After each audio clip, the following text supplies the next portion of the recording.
I've decided to give the fancy car you bought to my parents. Mom and Dad are really happy about it. Can you believe it? But hold on, did you buy the car just to give it to them? Yep. That's the plan. Doesn't matter what you say now, the car's already bought. If you go against me, I'll divorce you. What? Divorce? In that moment, something inside me broke. Who's saying these things?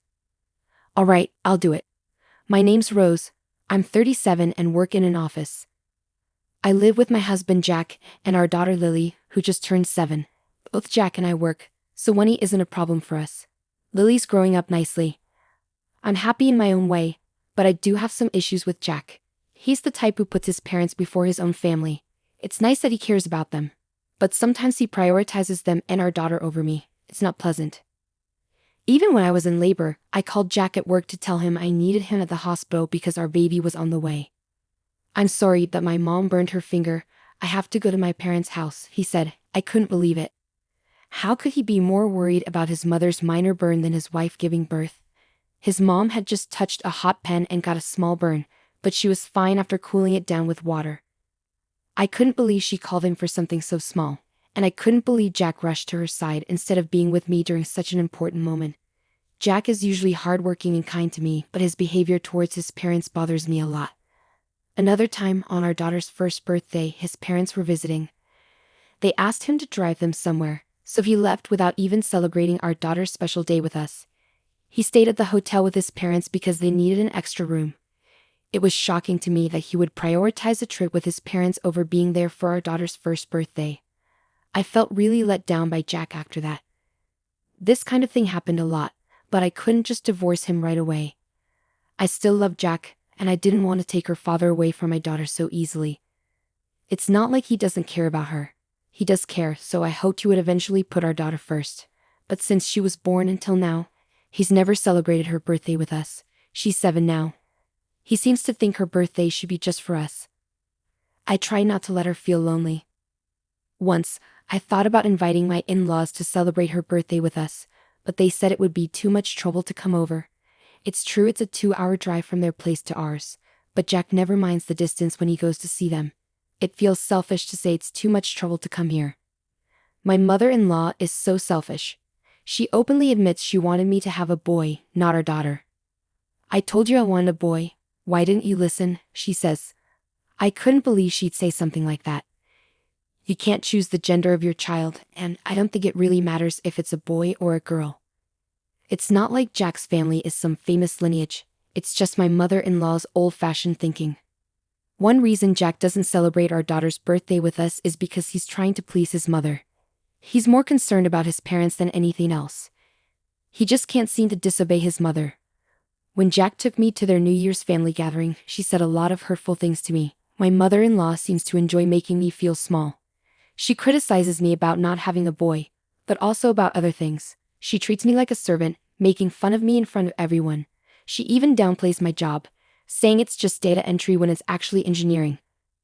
I've tried to explain it to her, but she never listens. Plus, data entry is a respectable job too.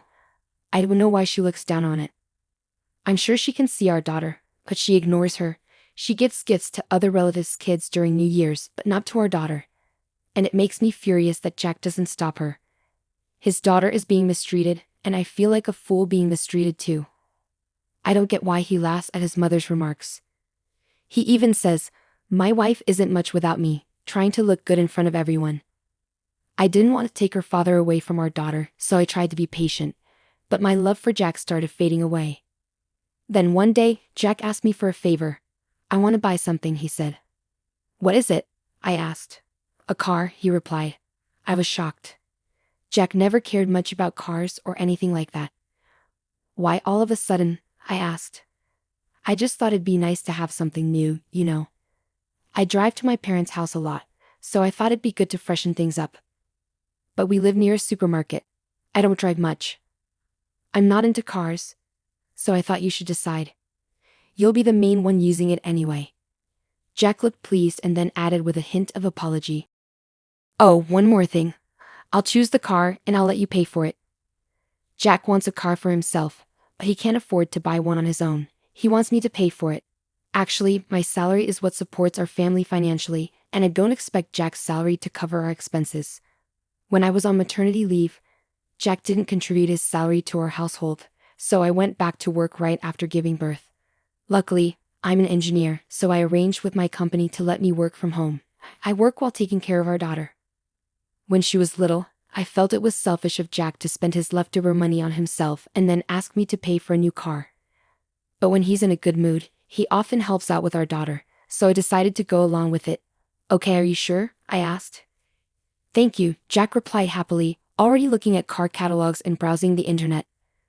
We don't need a big car since it's just the three of us, I said. Yeah, I know, Jack mumbled in agreement. I wasn't sure if he was really listening as he headed to the car dealership. He chatted with the dealer from time to time. About 2 weeks later, Jack said he was ready to buy the car and took me to the dealership. He was so excited about it. I sat down and waited for Jack to tell me what to do. Suddenly, the dealer brought over a contract and showed us the car. A large luxury minivan. Oh my God, are we really buying this? I asked, surprised. Yeah, it's nice. I'm really excited, Jack replied enthusiastically. Wait a minute. I don't think we need such a big car. Maybe it's better to get something sleeker for the future, especially if we plan on having another baby, I suggested. But Jack insisted it was a good choice, which caught me off guard. Even if we do have another child, this car is too big for a family of 4. Are we really going to buy it? I asked repeatedly, feeling frustrated. Jack seemed annoyed. Why do you keep saying the same thing? You're making the dealer uncomfortable. You're the one who said, "Leave it to me," he argued. I did, but I didn't expect this, I replied. It's settled, Jack said, signing the contract. Then the dealer told us the price, which shocked me. I can't pay this all at once. We need to get a loan or something, I said. Fine, I guess I don't have a choice, Jack conceded. Jack insisted on signing the contract in his name, so we have to take out a loan. From then on, I would deposit the money into Jack's account and handle the payments for the car loan. That's how we ended up buying the car. When it arrived at our house, Jack was thrilled. Wow, it's so cool, he exclaimed. I thought, if it makes him happy, why not? But then something unexpected happened. One weekend, Jack had the car keys, so I asked him if he was going somewhere. Oh, we're going to my mom and dad's, he said casually. Okay, I replied. He was leaving our daughter behind again to visit his parents. Are you taking the car? I asked, and to my surprise, Jack happily said, Yes, I've decided to give the luxury car you bought to my parents as a gift. What? Mom and Dad are happy with it, I protested. Well, I'll drive you in it every time we go out, he reassured me. Wait a minute, you bought it as a gift for your parents in the first place? I asked incredulously. Yes, that's right, Jack confirmed. You're joking, right? You said you wanted it, so I agreed to buy it. If I knew from the start it was for your parents, I never would have agreed, I argued. Too late now. It's in my name, and I can do what I want. If you disobey me, I'll divorce you, Jack threatened. Divorce. At that moment, something inside me that had been holding me back collapsed. I had my issues with Jack, but I always held back from considering divorce because of our daughter. Even though Jack always prioritized his parents over us, I believed he still cared about his own family, me, and our daughter. But now, he was ready to cut us out of his life just to please his parents. How could he do that? Divorce? Who does he think he is? Fine, let's get a divorce, I said, my anger boiling over. What? I don't want you around anymore. Go back to your mother and father, mama's boy. I taunted him, hoping to provoke a reaction. Just as I expected, Jack's face turned red with anger. You're mocking me, are you? Fine then. Let's get a divorce right now. I'll go get the papers, he snapped, storming off to the city office. While he was gone, I started packing my things. I called my parents, explained the situation, and asked them to come pick me up. I told my daughter to pack her belongings too. Shortly after, Jack returned with the divorce papers. I've got them signed quickly, he said, handing them to me. His handwriting on the forms was so dark and angry. It looked like he had written them in a fit of rage. Without hesitation, I signed my part of the papers. Well, I'll file it, so why don't you just go? I said, feeling a mix of relief and sadness. I'm leaving even if you don't tell me to. You've been a terrible wife, Jack spat out, his footsteps echoing loudly as he stormed out. Why did I endure being married to someone like him for so long? If I had to do it over, I should have left him sooner. But there's no point in regretting today. I'm thankful that I finally have the courage to leave, and from now on, I'll do my best as a single mother. A few minutes after Jack left, my parents arrived. Together, we finished packing our things. Loading them into my parents' car, we headed home. In the meantime, I filed the divorce papers and my divorce from Jack was finalized. It was just a piece of paper, but as I submitted the papers and realized we were no longer officially married, I suddenly felt much lighter. Then I resolved to find a new place for my daughter and me to live together. About a week after Jack and I divorced, I went to my parents' house with our daughter. To my surprise, I found my ex-husband and his parents there. My mother quickly took our daughter to another room, sensing tension. Jack seemed agitated and started bombarding me with questions about the car insurance. "What's wrong with you? Why are you coming into our house like this?" I responded coldly, while his parents raised their voices in defense. My father, quietly angry, told them to leave. When they hesitated, he threatened to call the police. Frightened, my ex-in-laws fell silent. "Hey Rose, what's the deal with the insurance payments?" Jack persisted. I sighed. "Didn't you insist on putting everything in your name when you signed the contract? You bought the car and took out the loan, so you're responsible for the insurance too." My words shocked his parents. Jack had taken out the loan out of pride, insisting on owning everything himself. "Well, I never wanted that car in the first place. It's his problem now," his mother muttered. Suddenly, I realized why they were so frantic about insurance. Apparently, they had crashed the car into a guardrail while driving too fast.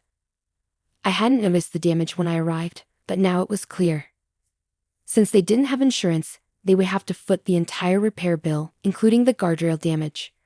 Repairing a luxury car would be costly, and I couldn't help but wonder how much it would set them back. In the end, my ex-husband and his parents returned the car and had to pay a hefty sum for the repairs. Afterwards, Jack bombarded me with emails begging to get back together. He even confessed they couldn't afford rent and utilities, so he moved back in with his parents. However, their relationship soured, especially since Jack was the one driving the car during the accident. Now he's stuck between his parents' harsh treatment and his own debts, unable to live independently. Despite all this, Jack still insists on seeing our daughter, but I refuse to allow it. It's too selfish of him. I ignore his emails and keep our new living situation a secret. My only concern was whether our daughter would miss him, but to my surprise, she seems perfectly content and happy in her new life. I'll continue to work hard to protect our daughter. Putting your parents before your own child and making your wife pay for everything while gifting the car to your parents, that's just unacceptable. Jack brought this upon himself, and he deserves it. I hope Rose and her daughter find happiness together.